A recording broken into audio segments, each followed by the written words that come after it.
अब हम आते हैं चैप्टर नंबर 2 की तरफ, that is factors and multiples. तो चलिए अब इस चैप्टर को समझते हैं। तो फैक्टर्स एंड मल्टीपल्स में सबसे पहले फैक्टर्स की डेफिनेशन क्या होती है? Exact divisor of that number, यानी कि इसको हम एक एग्जांपल की तरफ समझते हैं कि अगर हमको बोला जाए कि इस नंबर के फैक्टर्स निकालिए, तो देखिए फैक्टर्स निकालने का मतलब ये होता है एग्जैक्ट डिवाइजर। एग्जैक्ट डिवाइजर का मतलब ये होता है अगर तो हम इसके फैक्टर्स लिखने की कोशिश करते हैं। तो सबसे पहले मैंने क्या किया, 8 को डिवाइड बाय 1 किया, तो मेरा आंसर आएगा 8। तो एग्जैक्ट डिवाइजर ही हुआ, यानी कि 8 बाय 1 को डिवाइड करेंगे तो मेरा आंसर क्या आएगा, एग्जैक्ट आपको 8 ही मिलेगा। फिर पहली ये चीज़ हो गई। फिर दूसरी चीज़ है 8 को मैंने 2 से डिवाइड किया है, तो इसी तरीके से फिर आपको इसी 8 को आपको एक बार 1 से डिवाइड करना है, 2 से डिवाइड करना है, 3 से डिवाइड करना है, 4 से डिवाइड करना है, 5 से करना है, 6 से करना है, फिर आपको इसको 8 बाय 7 करना है और 8 बाय 8। लास्ट आप किससे डिवाइड करेंगे, 8। जो ये खुद नंबर होगा ना, खुद वहाँ तक आपको इसको डिवाइड करना है। क्लियर हो गया? तो 8 के अगर फैक्टर्स निकालने तो पहले 8 बाय 1 किया डिवाइड, तो 8 को 1 से डिवाइड किया तो आंसर क्या आ रहा है, 1। तो मेरा जो ये 1 है, तो ये मेरा 8 का एक फैक्टर है। क्लियर है? मैं यहाँ पे लिख देती हूँ। फिर 8 को 2 से डिवाइड करेंगे तो क्या मिलेगा, 4। एग्जैक्ट डिवाइजर है, अच्छे से डिवाइड हो रहा है, कोई वैल्यू पॉइंट में नहीं आ रही है। तो 8 बाय 2 डिवाइड करेंगे तो क्या मिलेगा, 4 मिलेगा। तो यानी कि ये 2 भी क्या है आपका 8 का फैक्टर। एक क्या हो गया, 8 डिवाइड बाई 1 किया तो 8 मिल रहा था, तो कहने का मतलब ये जो 1 जो है इस 8 का फैक्टर है। उसी तरीके से 2 से डिवाइड किया, इसी 8 को वापस 2 से डिवाइड करेंगे तो क्या मिलेगा, 4 मिलेगा। तो मेरा ये 2 भी क्या है, इस 8 का फैक्टर है।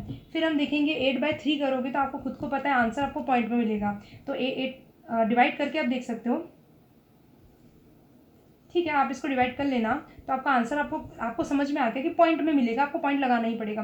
तो ये 8 डिवाइड बाय 3, यानी कि ये हमारा जो 3 है, अगर मैं इसे डिवाइड करूँगी तो आंसर मुझे पॉइंट में मिलेगा। तो ये जो 3 है इस 8 का फैक्टर नहीं है, क्योंकि ये आंसर जो दे रहा है आपको पॉइंट में देगा। अब इसी तरीके से आप ये चीज़ भी कर सकते हैं, 8 डिवाइड बाय 4 करोगे तो क्या आ जाएगा, आपको 2 मिलेगा। तो यानी कि 4 मेरा फैक्टर है।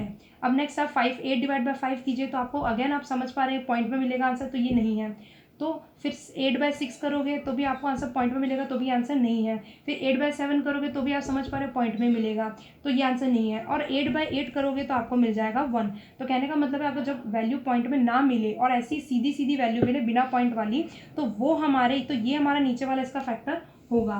तो 8 के फैक्टर अगर मैं आपको बोलूँ तो कितने आ गए हैं मेरे 8 के फैक्टर, जो एग्जैक्ट डिविजिबल कर रहे थे, तो 8 के फैक्टर्स हो गए 1 2 4 8। क्योंकि इस वैल्यू को जब इसके नीचे रखा गया तो ये सारे के सारे जितने भी फैक्टर्स हैं ये हमारे फैक्टर्स हो गए। ये फैक्टर्स इसको एग्जैक्ट डिवाइड कर रहे हैं और इसका रिमाइंडर क्या आ रहा है, आपका 0 आ रहा है। यहाँ तक आई थिंक क्लियर हो गया। अब एक क्वेश्चन ही ले लेते हैं। एक क्वेश्चन है, जैसे मैं आपको कहती हूँ 20 का आप फैक्टर्स निकालिए। अब देखिए 20 बहुत बड़ी वैल्यू है, और एक चीज़ ध्यान रखना, इस 20 का है तो लास्ट ही लास्ट कहाँ तक आपको जाना पड़ेगा, आपको 20 तक चेक करना पड़ेगा। जैसे कि 20 डिवाइड बाय 1 आएगा तो 20 मिलेगा, तो मेरा 1 इसका फैक्टर 20 का है। फिर हम इसको क्या करेंगे, 20 डिवाइड बाय 2 करेंगे तो 10 दे रहा है, पॉइंट में कोई वैल्यू नहीं आ रही है, तो 2 मेरा इसका 20 का फैक्टर है। इसी तरीके से आप मन में चेक कीजिए।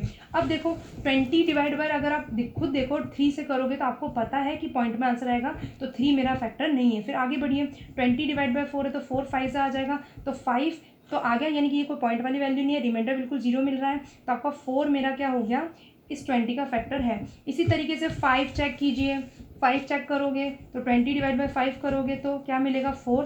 पॉइंट में आंसर नहीं आ रहा है, 5 1 सा 5 4 सा, तो 4 आंसर मिल रहा है, तो ये भी 5 मेरा क्या है, फैक्टर है। 6 से करोगे तो आपको पता है पॉइंट में मिलेगा, तो नहीं है।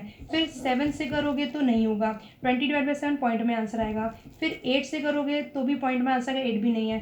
फिर आ जाओगे 9 से डिवाइड करोगे तो भी नहीं है। हाँ, अगर 10 से किया, 20 डिवाइड बाय 10 किया, देन 10 से चेक किया तो 10 2 ज़ा 20, तो ये 10 मेरा क्या एग्जैक्ट आंसर दे रहा है, बिना पॉइंट का ही देगा, तो 10 हमारा यहाँ पे हो गया। फिर 11 होगा, क्या 11 रखोगे पॉइंट में मिलेगा, नहीं। फिर 12 में रखा, मिलेगा नहीं। अब 20 डिवाइड बाय 13 करोगे पॉइंट में आंसर आएगा, अंदाज़ा लगा सकते हैं, तो नहीं।